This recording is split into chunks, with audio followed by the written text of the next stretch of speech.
Hello बच्चों, तो कैसे आप लोग? I hope you all are happy and doing well study. आज का जो अपना वीडियो, इस वीडियो में हम देखने वाले हैं हिस्ट्री में से फर्स्ट चैप्टर जो है the rise of nationalism in Europe. इसमें से थर्ड पॉइंट जो है the age of revolutions 1830 to 1848। Okay, ये हम देखने वाले हैं। इससे पहले हमने डिस्कस किया है किस तरह से रिवोल्यूशंस हुए फ्रेंच में आफ्टर 1830 के बाद में यूरोप में किस तरह से नेशनलिज्म आया, किस तरह से अलग अलग स्टेट्स बने, ये हमने लास्ट वीडियो में देखा है। आज का जो वीडियो है इसमें हम देखने वाले the romantic imagination and national feeling. Okay, national feeling जिसे हम कह सकते हैं कि राष्ट्रीय भावना किस तरह से बनी, ये हम देख रहे हैं।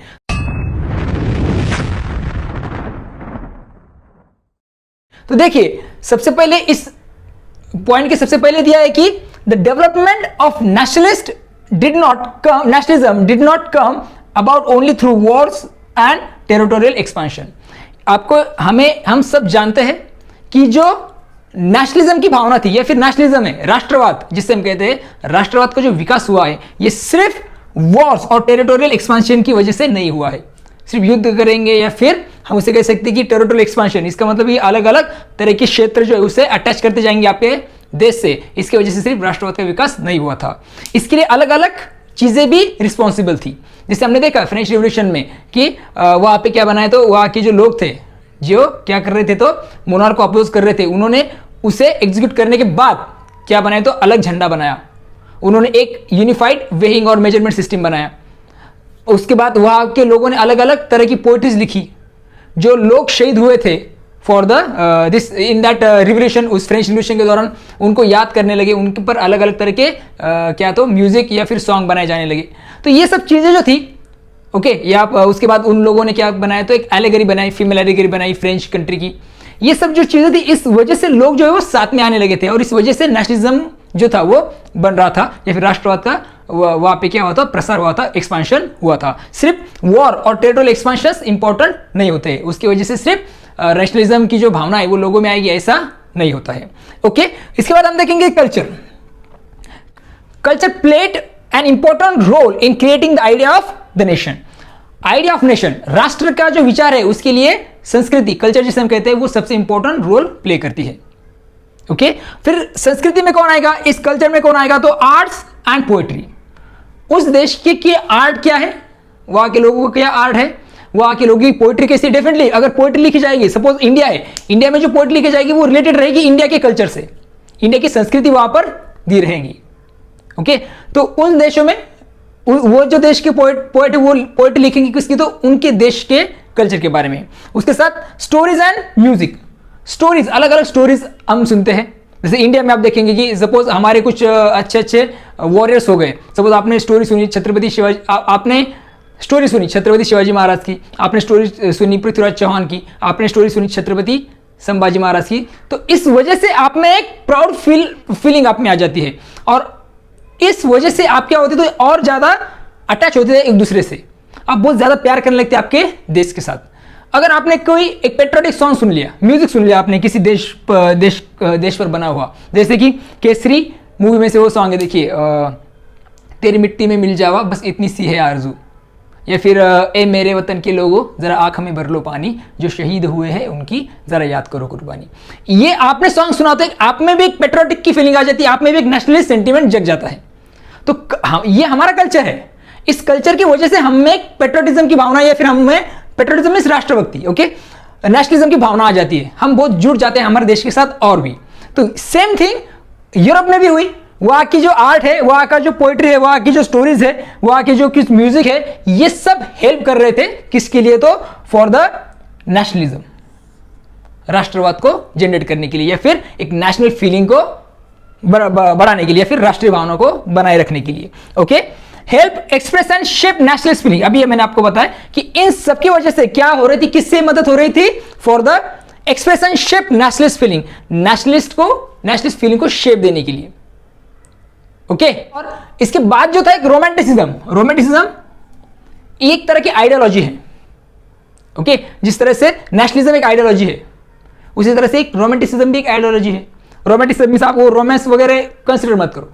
यहाँ पे जो रोमांटिसिज्म क्या है, तो एक कल्चरल मूवमेंट है। कल्चरल मूवमेंट मींस क्या है, तो एक सांस्कृतिक, जिसे हम कह सकते हैं कि आंदोलन है। ये कल्चर आने वाला इसका एक आंदोलन है which sought to develop particular form of nationalist feeling, जो क्या करता है तो एक पर्टिकुलर नेशनलिस्ट सेंटीमेंट को जगाने का काम करता है। इट डेवलप्स मींस डेवलप करना मींस समझ क्या करना, विकसित करना, किससे तो अ पर्टिकुलर फॉर्म, एक खास ऐसी नेशनलिस्ट सेंटीमेंट को विकसित करने का काम किससे होता है तो रोमांटिसिज्म से होता है। और ये क्या होता है कल्चरल मूवमेंट है, ये समझ सांस्कृतिक जिसे हम कह सकते हैं आंदोलन। और सांस्कृतिक कल्चर का मतलब मैंने आपको बताया कि इन सब चीजों का इस्तेमाल करना, इन सब का इस्तेमाल करना मींस ओनली द रोमांटिसिज्म। किस लिए इन सब का इस्तेमाल करना, कौन सी चीजों का, आर्ट्स, पोएट्री, स्टोरीज और म्यूजिक, इन सब का इस्तेमाल करना किसके लिए तो एक नेशनलिस्ट सेंटीमेंट क्रिएट करने के लिए, राष्ट्रवादी भावना को क्रिएट करने के लिए इन सब का यूज होता था रोमांटिसिज्म जिसे हम कहते हैं।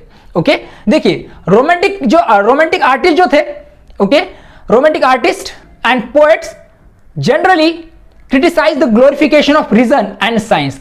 ये जो रोमांटिक आर्टिस्ट जो थे वो क्या कर रहे थे तो रोमांटिक आर्टिस्ट हो गए या फिर पोएट जिसे हम कहते हैं, आर्टिस्ट मीन्स कलाकार, पोएट्स कवि, ये क्या कर रहे थे क्रिटिसाइज कर रहे थे, आलोचना कर रहे थे। किसकी आलोचना कर रहे थे, ग्लोरिफिकेशन मीन्स महिमा मंडल। ओके, कुछ ज्यादा बड़ा चढ़ा के बोलना अबाउट द रीजन, तर्क वितर्क और साइंस, जहां पे साइंस विज्ञान और रीजन तर्क वितर्क इनका जो ग्लोरिफिकेशन है, इनके बारे में जो कुछ भी ज्यादा बड़ा चढ़ा के बताया जाता है उसका जो महिमा मंडन होता है, ओके, इस चीज की आलोचना करने का काम ये रोमांटिक आर्टिस्ट और पोएट कर रहे थे। ओके, कौन से रोमांटिक आर्टिस्ट एंड पोएट। अब रोमांटिक आर्टिस्ट और पोएट कौन रहेंगे जो इन सब चीजों पर फोकस करते हैं, ओके, और अगेंस्ट है या फिर वो क्रिटिसाइज कर रहे थे किसे तो रीजंस और साइंस को। और वो फोकस किस पर कर रहे थे, they were focusing on emotions, भावनाएं, institutions and mystical feelings.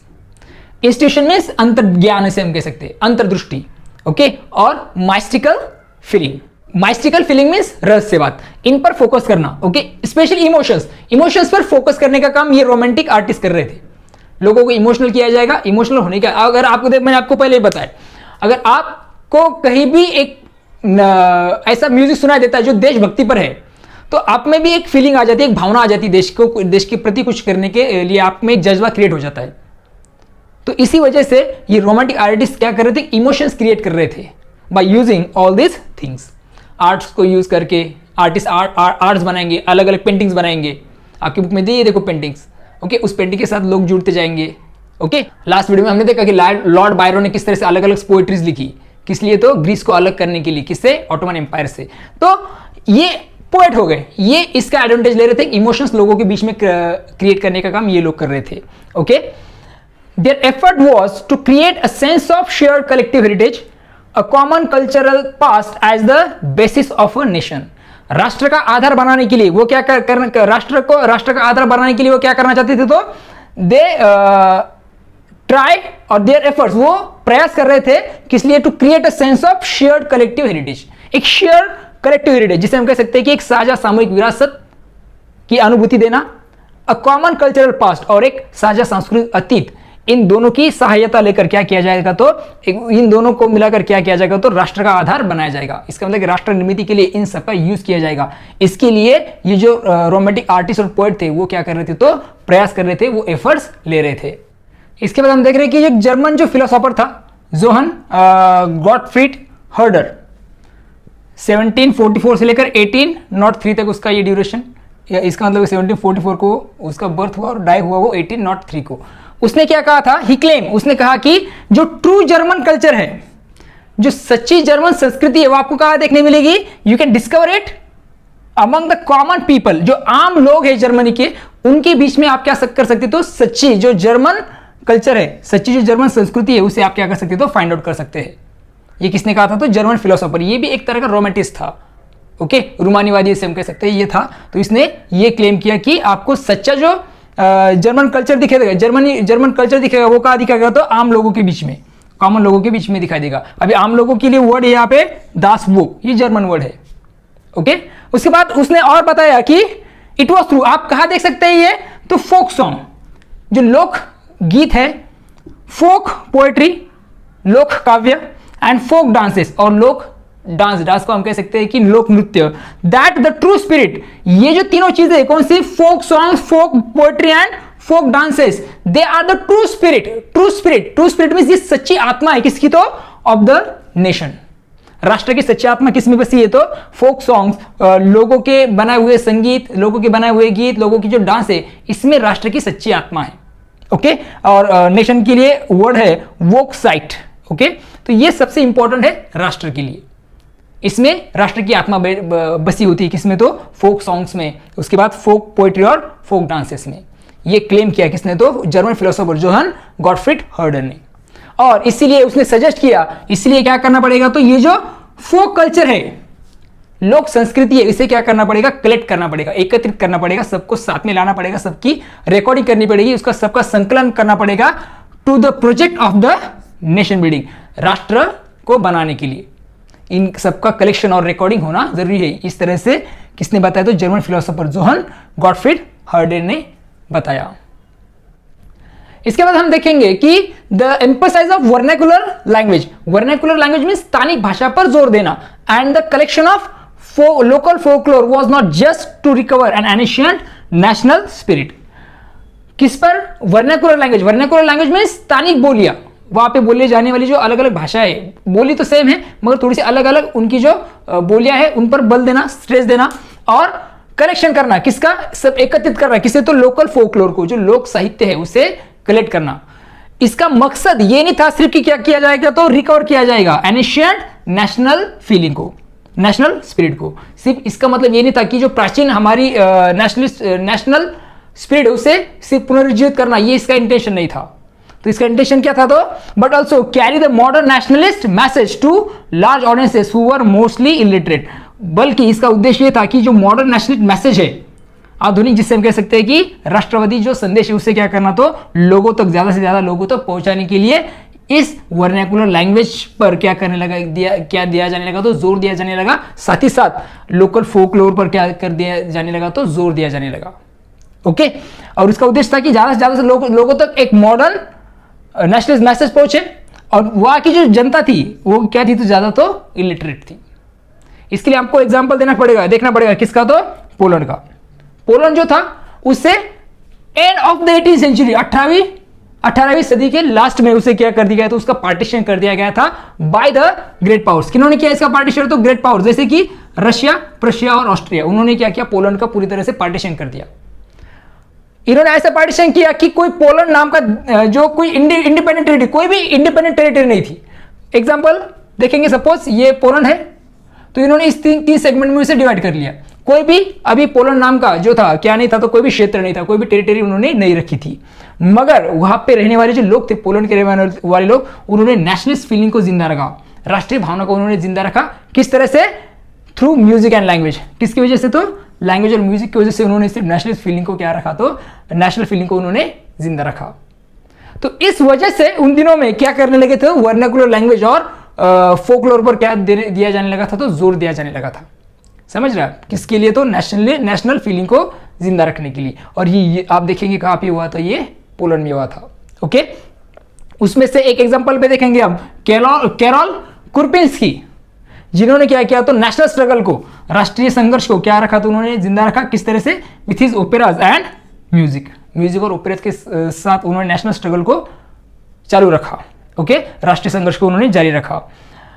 Turning folk dances, जो फोक डांसेस थे पोलैंड के, जैसे कि पोलैंडाइज और माजुरका, इससे क्या बनाया गया? तो नेशनलिस्ट सिंबल बनाया गया, राष्ट्रवाद का एक सिंबल के तौर पर इन्हें वहां पर स्थापित किया गया। जिस तरह से हमने देखा कि कल्चर, संस्कृति जिस तरह से एक इंपॉर्टेंट रोल प्ले करता है किसके लिए? तो नेशनलिस्ट सेंटीमेंट क्रिएट करने के लिए। Similarly language also plays important role, उसी तरह लैंग्वेज भी इंपॉर्टेंट रोल प्ले करता है एक नेशनलिस्ट सेंटीमेंट्स क्रिएट करने के लिए। नेशनलिस्ट सेंटीमेंट्स मींस राष्ट्रीय भावना निर्माण करने के लिए लैंग्वेज का भी एक इंपॉर्टेंट रोल होता था। ओके, उन दिनों में। आफ्टर रशियन ऑक्यूपेशन, अभी हम सब जानते हैं कि पोलैंड को क्या कर दिया गया था? डिवाइड कर दिया गया था। ओके, 3 क्षेत्रों में उसका पार्टीशन कर दिया गया था, रशिया, प्रशिया और जो थर्ड है वो ऑस्ट्रिया। इन्होंने इसमें पोलैंड को पूरी तरह से पार्टीशन कर दिया था। जो हिस्सा रशिया के साइड में आया था, एक रशियन ऑक्यूपेशन जिस पर रशिया का कब्जा था, वहां पे रशिया ने क्या किया? तो उन्होंने क्या किया? तो पोलिश लैंग्वेज को फोर्सफुली निकाल दिया। किसमें से? स्कूलों से। And Russian language was impose everywhere, और रशियन लैंग्वेज को उन्होंने इम्पोज कर दिया हर जगहों पे। इसका मतलब है कि स्कूल से पोलिश लैंग्वेज को हटा दिया और उसकी जगह बच्चों को क्या पढ़ाने लगे, तो रशियन लैंग्वेज पढ़ाने लगे, और हर जगह उन्होंने रशियन लैंग्वेज क्या कर दी, तो कंपलसरी कर दी थी। ओके, कहां पे, तो जहां पे रशिया का ऑक्यूपेशन था, जहां पे रशिया का कब्जा था, और इनका कब्जा कहां पे था, तो पोलैंड के कुछ एरिया में। ओके, ठीक है, तो वहां पे उन्होंने रशियन लैंग्वेज कंपलसरी कर दी थी, ये इंपोज कर दी थी उन लोगों पे, पॉलिश लोगों पे। 1831 को कुछ आर्म रिबेलियन हुआ उनके खिलाफ, सशस्त्र उठाव भी हुए against the Russian, what we can say that, Russia के खिलाफ, रशियन लोगों के खिलाफ।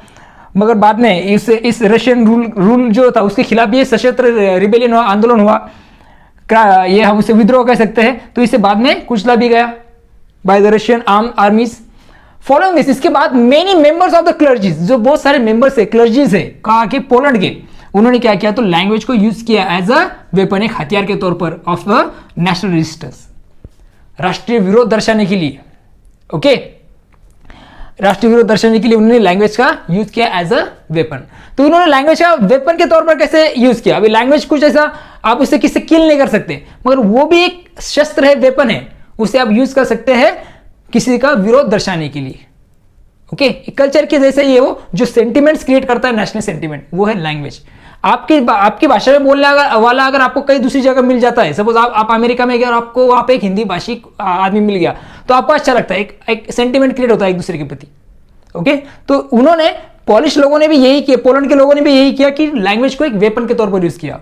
कहां पे, अगेंस्ट द रशियन रूल। किस तरह से यूज किया देखो, पॉलिश थी, it was used for church gathering, जो चर्च में जो गैदर होते हैं, ओके, उन चर्च में जो आयोजन होते थे, उन चर्च में होने वाले आयोजनों के लिए, एंड ऑल रिलीजियस इंस्ट्रक्शन, और सब जो धार्मिक इंस्ट्रक्शन है उन्हें किस में देने लगे थे, वो पॉलिश में देने। इसका मतलब सब जो प्रिस्ट है या फिर बिशप है, वो क्या कर रहे थे, इंस्ट्रक्शन देने का काम वो किस में कर रहे थे, तो पॉलिश लैंग्वेज में कर रहे थे। इसका मतलब था कि पोलैंड के लोग उनकी लैंग्वेज से पूरी तरह से स्टिक हुए थे, पूरी तरह से वो जुड़ चुके थे, और वो इस लैंग्वेज का यूज कर रहे थे to the resistance Russian rule को रेसिस्ट करने के लिए।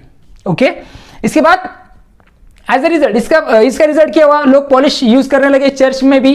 तो रशियन जो रूलर्स है उन्होंने क्या किया, तो एक लार्ज नंबर ऑफ प्रिस्ट, बहुत सारे जो पादरी है, प्रिस्ट है, और साथ ही साथ बिशप, उन्हें क्या कर दिया, तो जेल में डाल दिया, और कुछ लोगों को उन्होंने, कुछ प्रिस्ट और बिशप्स को उन्होंने कहा भेज दिया, तो साइबेरिया भेज दिया एज अ पनिशमेंट। ओके, इस तरह से वो ये कुचलना चाहते थे, किससे, तो लैंग्वेज का यूज किया जा रहा है पोलिश लोगों से, इसे दबाने के लिए इन्होंने क्या किया, तो प्रीस्ट को या फिर बिशप्स को, कुछ लोगों को जेल में डाल दिया, तो कुछ लोगों को एज अ पनिशमेंट के तौर पर साइबेरिया भेज दिया। ओके, क्यों उन्होंने भेज दिया, क्योंकि उन्होंने रिफ्यूज किया क्या करने के लिए, रशियन लैंग्वेज को यूज करने के लिए। रशियन लैंग्वेज में प्रीच में उपदेश देना, अभी चर्च में उपदेश जो दिया जाता था वो पॉलिश लैंग्वेज में देते थे, पोलैंड के जो प्रीस्ट होंगे, बिशप्स होंगे, तो उन्होंने रिजेक्ट किया कि वो रशियन लैंग्वेज में बात नहीं करेंगे, इसकी वजह से उन्हें ये सब पनिशमेंट वहां पर मिली थी। इसका मतलब है कि आप देख सकते हैं कि लैंग्वेज का यूज भी एक नेशनल, आप उसे कह सकते हैं कि नेशनल रेजिस्टेंस के तौर पर किया जा सकता है, इससे भी एक नेशनलिस्ट सेंटिमेंट क्रिएट किया जा सकता है। वही चीज पोलैंड में भी हुई थी, पोलैंड के लोगों ने लैंग्वेज को एज ए वेपन यूज किया, किसके खिलाफ, तो रशियन एक्सप्लॉयटेशन के खिलाफ उसे आप कह सकते हैं। ये जो पोलिश लैंग्वेज थी, इसे एक सिंबल की तरह देखने लगे सब लोग, कि ये एक रशियन डोमिनेंस के खिलाफ, ये पोलिश लोगों का एक क्या है, तो विद्रोह है या फिर उसका एक रेजिस्टेंस है। इस सिंबल के हिसाब से उसके तरफ, लैंग्वेज की तरफ देखने लगे सब, किसकी तरफ, तो पोलिश लैंग्वेज की तरफ। तो आई होप यहाँ पर अपना वीडियो खत्म हो रहा है। आई होप आपको रोमांटिक इमेजिनेशन और नेशनल फीलिंग, ये पॉइंट आपको अच्छे से समझ में आया होगा। अगर आपको वीडियो अच्छा लगता है तो चैनल को लाइक, शेयर और सब्सक्राइब करना मत भूलिए। तो फिर मिलेंगे नए वीडियो के साथ, चैनल को लाइक, शेयर और सब्सक्राइब करना मत भूलिए। तब तक के लिए thank you and take care.